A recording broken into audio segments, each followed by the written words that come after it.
is that though the Israeli government likes to frame everything that is happening now as a response to October 7th, this is a pre-existing agenda. I mean, this is the settler movement, Ben-Gvir. I mean, all of these figures have always wanted Gaza depopulated. They've always wanted to settle Gaza. They've always believed it is part of so-called Greater Israel. So does Netanyahu. It's part of their coalition agreement dating back to 2022, right? That they want the whole thing, and also the West Bank, by the way.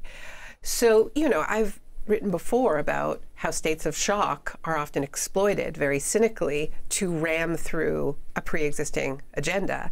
And I think that's absolutely what we're seeing.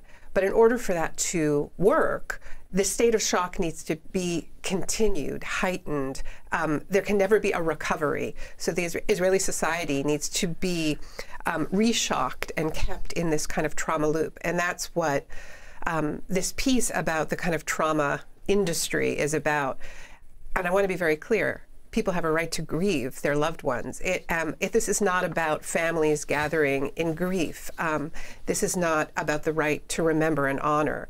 It's about state-orchestrated and manipulated trauma. It's memorialization from above, right? Not from below.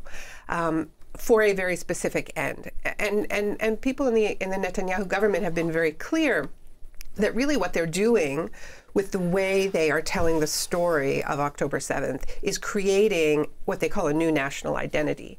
And it's a national identity that uses the trauma of that day to create a story that fuses October 7th with the Holocaust, and then uses that as the excuse for the genocide that we're seeing right now. So, you know, when we think about the horrors that you've already outlined today on the show, and frankly every show, right? The deliberate starvation, the torment of an entire population, the torture of an entire population, the deliberate humiliation. How do you, and I think we all ask ourselves this question, how are people able to rationalize it, right?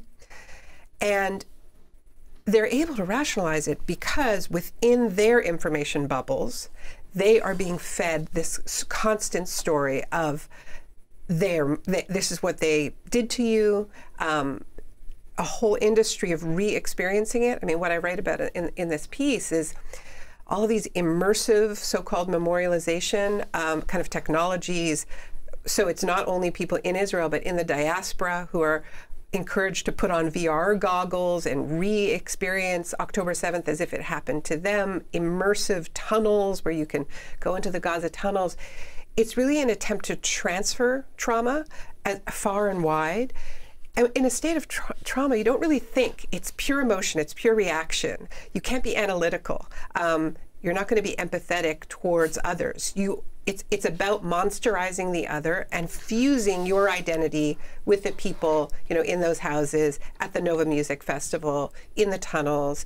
It's very deliberate, it's extremely manipulative, and it's how you turn off any compassion or empathy or sense of ethics or morals. And just to be clear, you point out that a number of hostage family members, in response to the state memorializations, as you put it, on October 7th, said, do not use our family members' names. We don't want to be a part of this, as they fight for their family members to be released and a ceasefire, an end to Palestinian anguish. Oh, yeah. I mean, this is the way in which the government is weaponizing, instrumentalizing the deaths on October 7th and the hostages. The people who are most opposed to it are the families themselves.